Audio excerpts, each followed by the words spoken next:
All right, so let's go ahead and get started with this video here. We're going to do lesson 5-1, day 2, and copy this vocabulary word in your notes right now. Same side interior angles. Same side interior angles are supplementary. Now let's take a look at what same side interior angles means. So we learned in our last lesson what interior angles are. So if I had two parallel lines like these two right here, you guys remember what this line right here is called? The line that cuts through those two parallel lines? That's called the transversal, right? And we learned that all the angles inside, like these here, angles 1, 2, 3, and 4, are interior angles. And we also learned that alternate interior angles are congruent. So 1 is the same as 4, and 3 is the same as 2.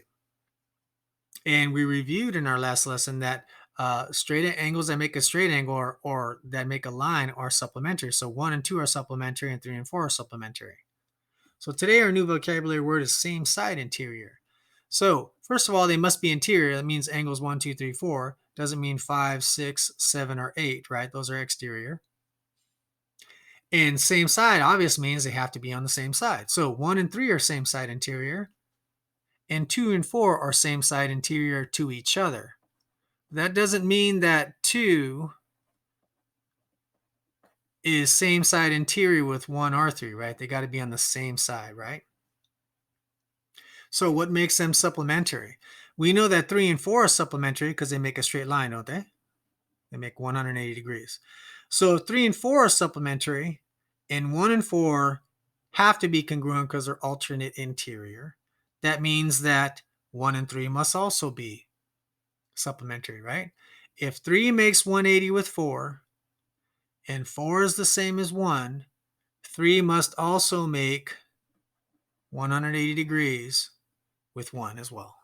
Okay, so that's our new vocabulary word. I want you guys to pause the video and try to answer this question.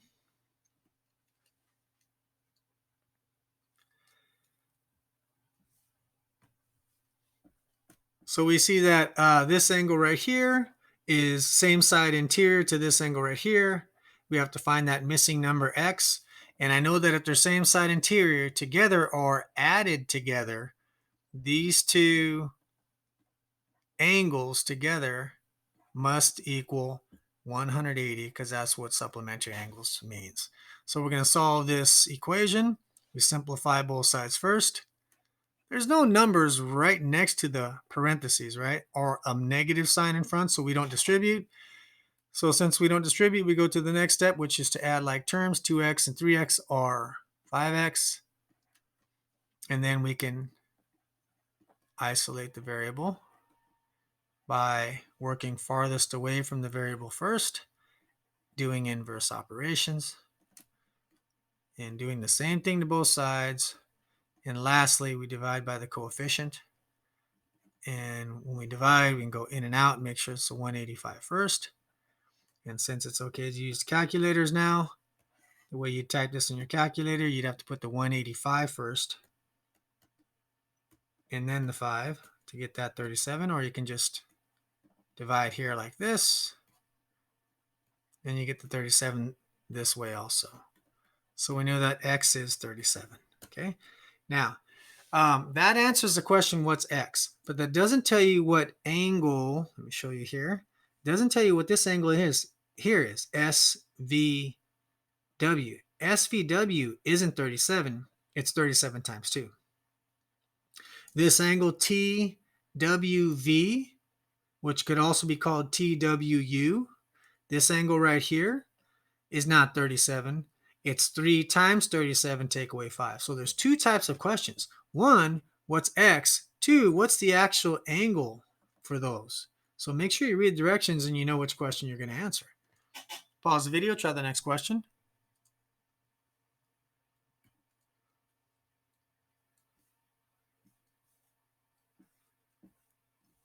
All right, so it says there are two same side interior angles. One is 80 degrees, and the other is 2x minus 2 degrees. And we need to know what x is. Well, if they're same side interior, they are supplementary. Supplementary means I add them together to get 180. Solve for x means isolate the variable. There's no negative sign in front or number next to parentheses, so I don't need to distribute, so I combine like terms. If I do the rule for subtraction, add the opposite, I see that's a -2. Opposite teams mean subtract. I have more positives than negatives. That's why it's positive 78, not negative. So both sides are simplified. Now we isolate the variable, work farthest away from the variable first. This is an equation, so I can do whatever I want. As long as I do it to both sides, it will stay equal. And if I subtract those two, I should get 102. Divide both sides by 2. And you can use your calculator or work it out. Make sure you go in and out. But if you think about it, dividing by 2 is cutting in half. Half of 100 is 50. Half of 2 is 1. So our answer should be 51. And it is. Pause the video. Try the next problem.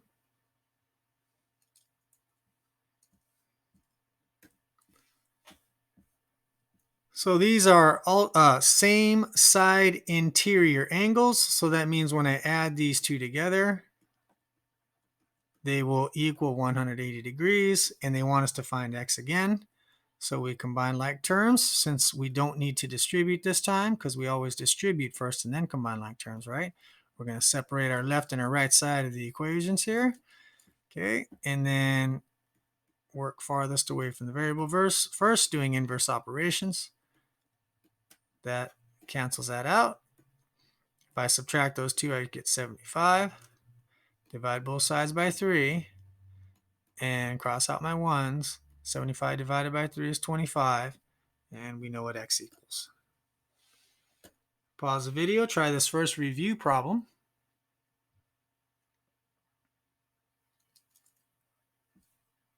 So when you guys see parentheses and you have an exponent, that means everything inside the parentheses goes to that exponent.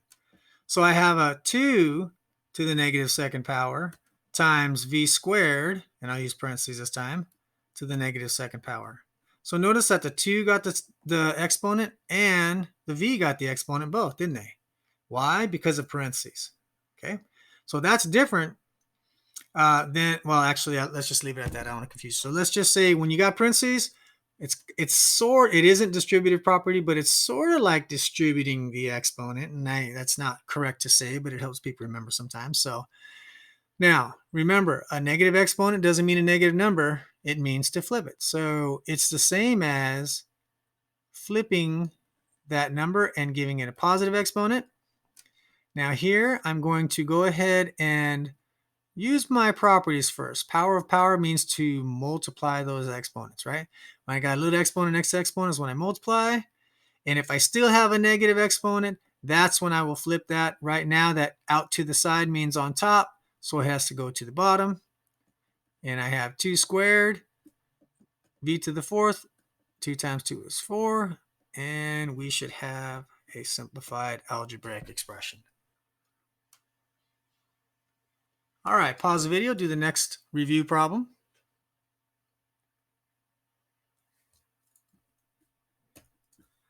So we're solving a two-step equation with fractions, and there actually is a much easier way to do this problem by clearing the fraction, and I'll let your Algebra 1 teacher show you that. The reason I'm not showing you that shortcut now is the point of this is to have you practice multiplying, dividing, adding, and subtracting fractions. And that's a skill we do need. Even though you're using calculators right now, we'll need that next year for Algebra 1. So let's go ahead and keep practicing that. Whenever we're dealing with fractions, make everything a fraction, right? And I'm going to convert this. Let me do the rule for subtraction. Add the opposite. Convert this mixed number into a fraction, which is 4/3, but there's a negative. Remember what I said? When you have a negative, put it up top so you know what to do with it.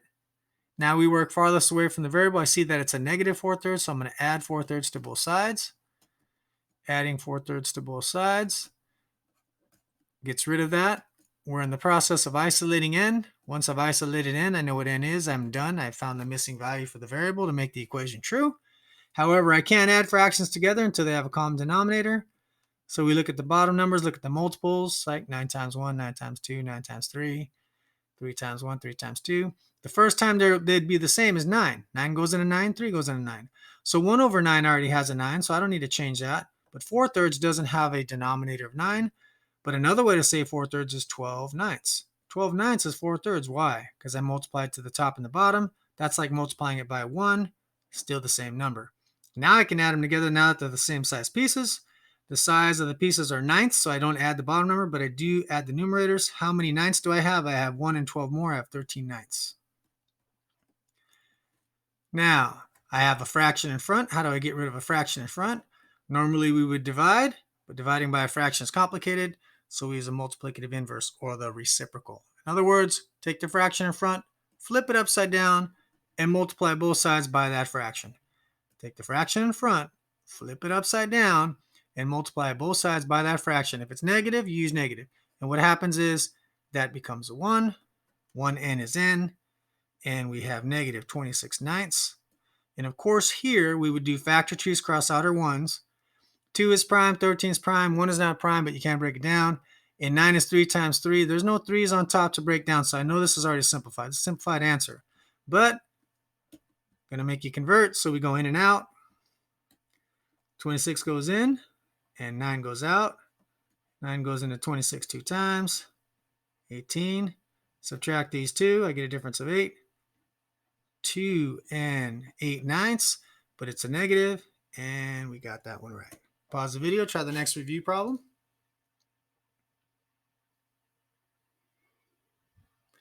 We have to take one of our equations and isolate one of the variables. I think I'll go ahead and use this one because it doesn't matter which one I isolate. But I'll use this one because then I'm going to add 3x to both sides, and it just avoids a negative coefficient. Again, it doesn't matter. If you isolated this y, we should get the same answer either way. So I got 3x minus 13. Now, since I isolated the bottom one, I have to plug that into the top where the y goes. So I'm going to rewrite the next equation, the top equation, whatever the other one is. And since y equals this, I'll plug this in for y, where the y goes.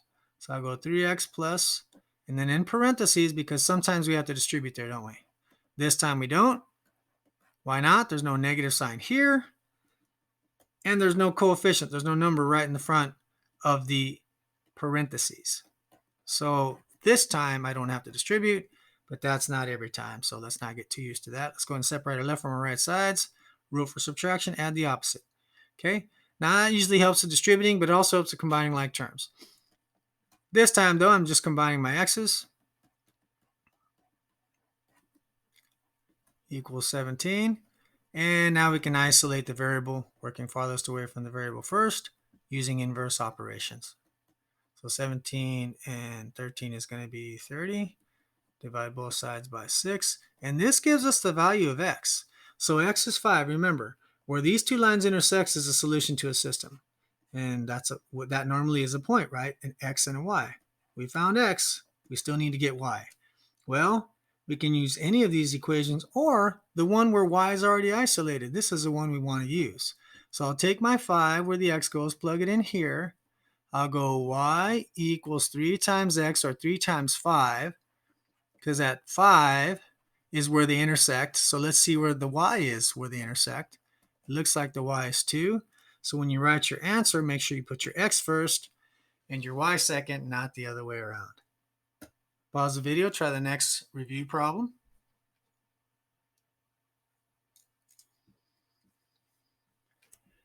So if we're going to write the equation for a line, we need to get the slope and the y-intercept.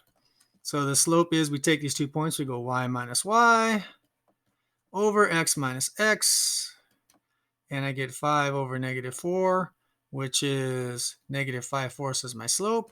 And the y-intercept's done, right? If x is 0, y-intercept is 5. So I have y equals negative 5/4 x. Whoops, sorry about that. Let me get this here. We got y equals negative 5/4 x plus 5 should be the answer. And whoop, there it is. You guys go ahead and pause the video, try the next problem.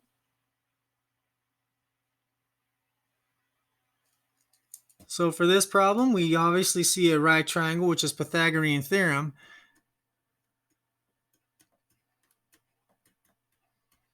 So we're missing the hypotenuse, which is how long it is from here to here, right? We're obviously going to need that if we're going to say how tall the pole was. So we have 7 squared plus 10 squared equals c squared. Well, 7 times 7 is 49. 10 times 10 is 100. So we have 149 equals c squared. But that's the area of this square right here, this big square. Just the length of the side is take the square root. In other words, we need c, not c squared, so we have to take the square root of both sides. Now, 149 may not be a perfect square. Let's check it. 149, take the square root. It's about 12.2. So it's about 12.2 what? 12.2 feet. But that's not the answer. So can you figure out what it is I forgot to do? Well, the height of the pole is 7 feet plus this 12.2, because if you took this pole and you straighten it back out, you put it back where it used to be, back where it came from, you would have 12.2 and 7, and that's where we get the 19.2 feet. Guys, pause the video, solve this equation. So this is a two-step equation because we're going to solve it. We're going to move two numbers or solve it in 2 steps. Let's go ahead and do the rule for subtraction, add the opposite. Work farthest away from the variable first, add 6 to both sides. Some number divided by 6 equals 14 now. What's that number? Well, do the inverse operation of divide by 6. In other words, when your variable's on top of a fraction, just multiply both sides by that bottom number, and you got 14 times 6 is going to be 84.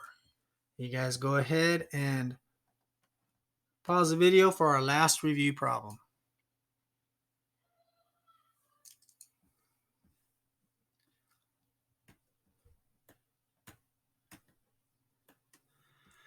So we're solving this multi-step equation. So first thing I'm going to do is rule for subtraction if I need to. I see a minus sign, but that's not a subtraction problem. That's okay. I can have negative numbers, just not subtraction. So here's subtraction, right? Subtract 8n. So this is where I need to go over here and draw 2 sticks, right? Add the opposite. Now it is a addition problem. That just helps me out so I can use teams when I'm adding and combining like terms and distributing and all that stuff. All right, so we're going to simplify both sides first. I'm going to distribute because there's a number next to parentheses and 2 terms in the inside. In other words, there's a plus or minus in the middle of parentheses. That's when we distribute. Even though we're technically only multiplying this whole thing once, it looks like we're multiplying it twice, doesn't it? That's why we call it distributive property instead of just multiply.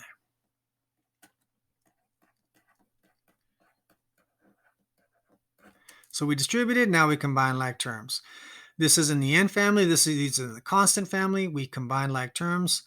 Opposite teams, when we're adding, and it's all addition because we did rule for subtraction in the beginning, so we know we use teams automatically. Opposite teams mean subtract. Negatives have more. So it looks like on this side here, when we combine like terms, remember, combining like terms, you don't use inverse or opposite operations. You do exactly what you see. That's what you do when they're on the same side. Now, when you move something to the other side, like we're going to do next, that's when you do inverse operations. So you see, left side simplified, right side simplified. I got to get my variables on the same side. So if I'd like to avoid negatives, I'll add 35n. You must do the same thing to both sides.